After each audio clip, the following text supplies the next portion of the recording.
Good afternoon, folks. I hope you're hungry for some juicy stories. Enjoy. When I was in university, I'd heard stories about horrible landlords of student housing but hadn't experienced it myself. Until third year, when it felt like we got 3 years worth of poopy landlords all in one go. It began when I heard noises in the wall behind my bed at night. I brushed it off for a while until I realized that it was an animal in the wall.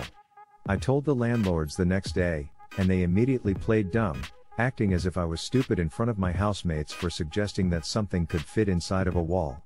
That was the first alarm bell. Why immediately try to embarrass me into dropping it? After explaining that I know what a cavity wall is, she asked if we'd seen anything in the kitchen, oddly specific. We didn't think about it until later. From then on, her husband dealt with us. We weren't aware that he was our landlord too. A little time passes, still nothing done about the noise in my wall, not that it was a surprise. I'd worked out by then that it was probably something like a mouse, and that it could run through the terrace of houses, as long as it didn't chew its way through my wall or die in there. I put the whole thing on the back burner. Until we were all sat in the sitting room, and heard a thud in the kitchen. Then squeaking. There was a giant rat in our kitchen. The rat disappeared into a hole in the, completely crumbling, kitchen wall, and the landlord claimed that we made it up, and that they'd never had a rodent problem. I contacted the previous tenants through Facebooking names I found on letters for them that had been posted to us by mistake. The property had had a rat problem for the last 3 years before we moved in at least. I set a rat trap and caught one, took photos, and sent them to the landlord to tell him to sort the problem out. He told us that because there was a line in our contract about the landlord not paying for pest control, the contract specified wasps' nests, etc. We didn't even think about rats when we signed it, that we'd have to pay the hundreds of pounds to fix it. He'd knowingly written that into our contract so he wouldn't have to pay out, instead of fixing the kitchen wall and the exterior wall where the rats were getting in. To cut the rest of the setting the scene part of the story short, we called the council, who sent a pest control team. While on their visit, one of the men took my housemate to one side and told her that our landlord is evil and he is known for getting nasty. They told him that it wasn't our fault that there were rats, it was his, and he screamed in my face until he was bright red about how I was a terrible person and was trying to take him down for no reason. One of my housemates had to leave because she was scared. I wasn't. We were in a room full of men, who were backing us up, making himself look worse for screaming in my face like that. I'm F and was 22 at the time, about half his size. He tried to sue us for slander. It isn't slander if it's true, so swing and a miss. Now, for the revenge. It was written into our contract that we had to be notified 24 hours in advance if anyone needed access to the house, which included house viewings. I began my mission: stop any other students from getting stuck in this hellhole. The house was being shown by agents, so it made it fairly easy. I left the rat traps in prominent places, casually explaining why we needed them if asked, and if I felt I was being too subtle, making a fake show of "oh gosh, please ignore the rat traps." The landlord said he'd fixed the kitchen wall where they get in but hasn't gotten around to it, so we have to catch them. I was honest about the mold problem in the bathroom.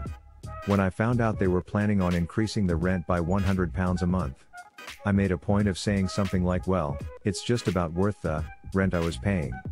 I made sure to say his name, so they wouldn't get away with using his wife's name as a front while his reputation for aggression stayed hidden. The agents never said anything to me directly, and because we had to be notified, I could always make sure I was home when there was a viewing. My housemates fully supported my revenge, but I was the woman of action in the house. When I'm sure I'm in the right, I will do what's necessary to make things right. That was until they tried to turn up unannounced one day, not even knocking, just unlocked our front door and walked in. Luckily I was in the house, and kicked them out for not informing us, and told them that they were in breach of our contract. If the crafty landlord could use it to beat us with, two can play at that game. No new tenants had signed for the house by the time we were free of that hellhole. It's been 2 years now though, so I have no idea what happened to the rat house. So, I used to work for a power line clearing tree service. We did lots and lots of hours of chainsawing all tree species underneath and near power line during winter and summer, and herbicide work in spring. It was grueling work in northern MN with bugs and winters. Especially when you had to walk through feet of snow all day long.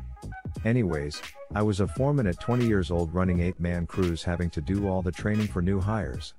I was pretty confident in the work, even clearing the big trees next to 200 kV voltage lines. It was part of my forestry and wildfire program to be experienced doing these things. The place I worked at had a really high turnover and was run pretty poorly. All their vehicles had over 240k on them, the machines were always breaking down, and you were away from home 5 days a week for $15 an hour. Here's where it gets messed up. We would be forced to show up to our job sites at the start of the week by 7 a.m. to be ready for the day regardless of where the site was. That could mean getting up at 1 or 2 a.m., driving the hour drive to the shop, spend an hour getting gear together, then driving 3 to 4 hours to get to your site by 7. And all of that time was unpaid until we got to the site. This pissed almost everyone off. Especially us young guys because they stuck us the furthest away. After doing some searching, I found some info from the Department of Labor stating that we should start getting paid from the start of our principal duty or when getting equipment to fulfill our principal duty. With this new information, I got a hold of my general foreman and mentioned what I found out. Of course, like all things there, it was brushed off and never mentioned. After a month of nothing, me and one of my other coworkers decided to get a hold of the CEO of the company, 100 to 300 person company, and mention what we found in the dole information. He listened to what we said and said he'd have to talk to his corporate lawyer to figure it out since it must be legal not to pay us because if it was, his lawyer would have never allowed it.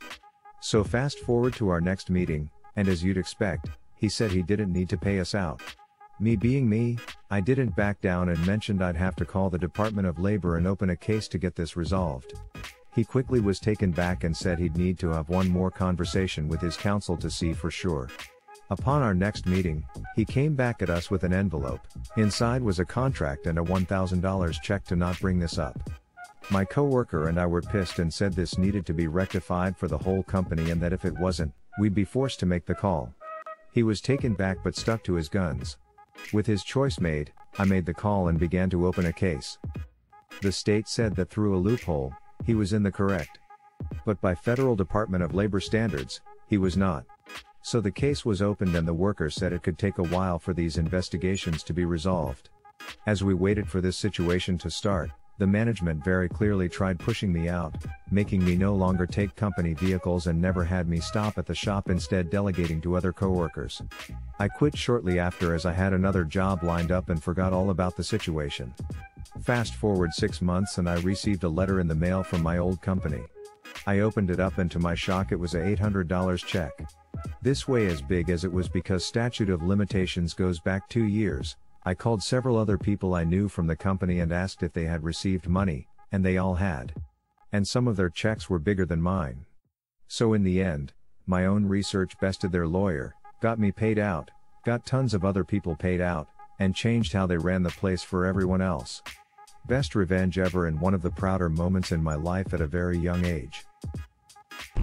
This happened a few years ago, and still makes me giggle with glee to this day.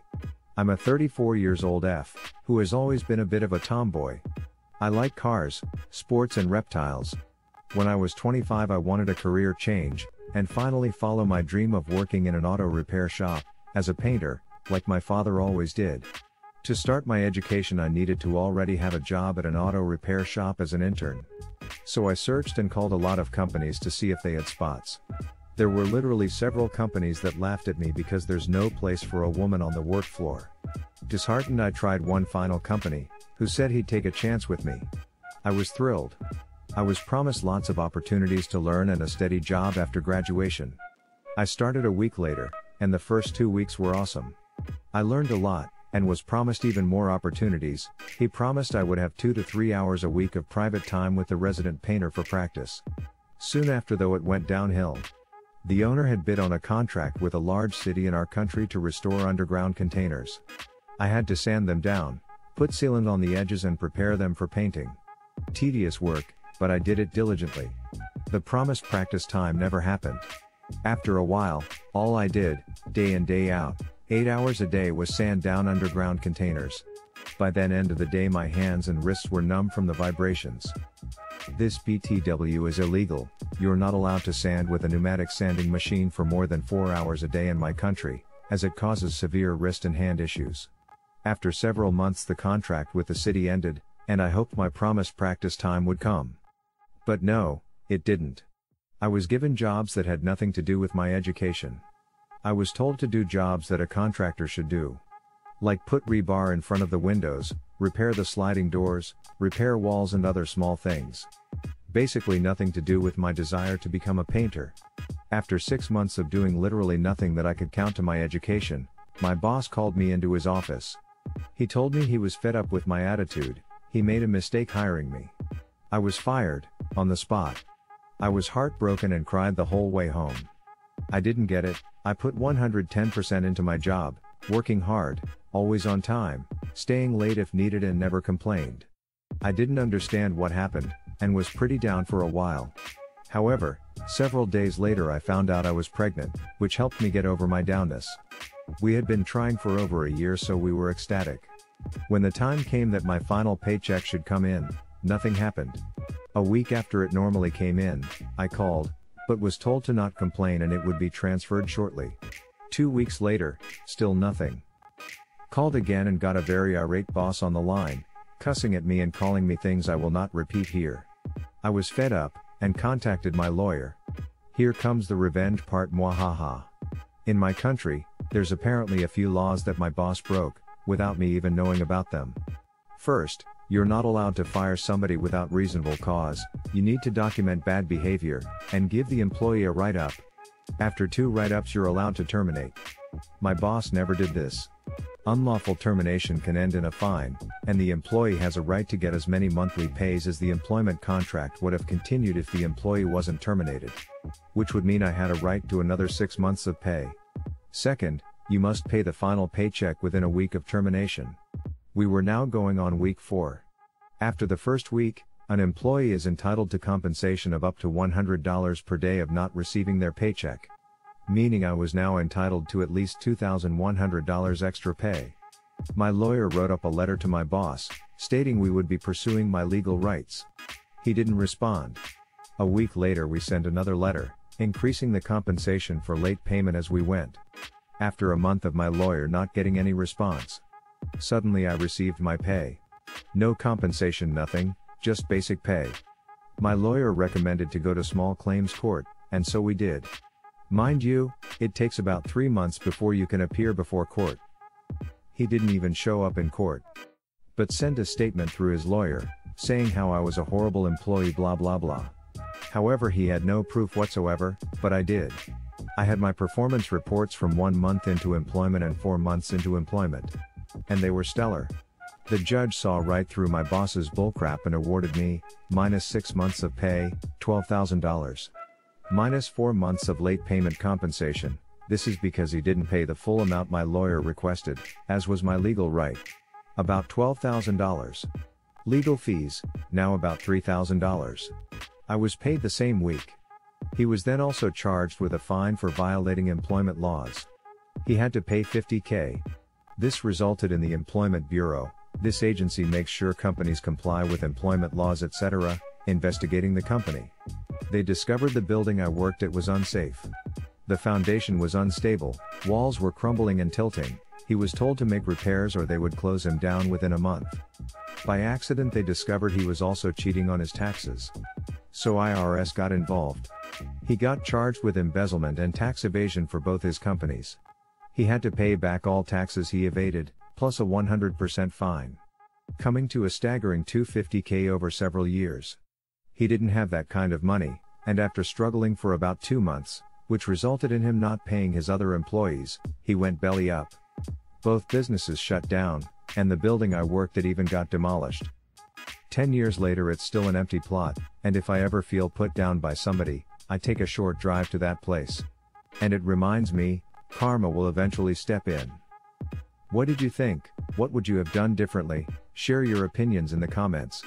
And if you enjoyed the stories, slap that like and subscribe button for more of them, and don't forget to support the original writers with an upvote, links are in the description. Peace out, and catch you tomorrow.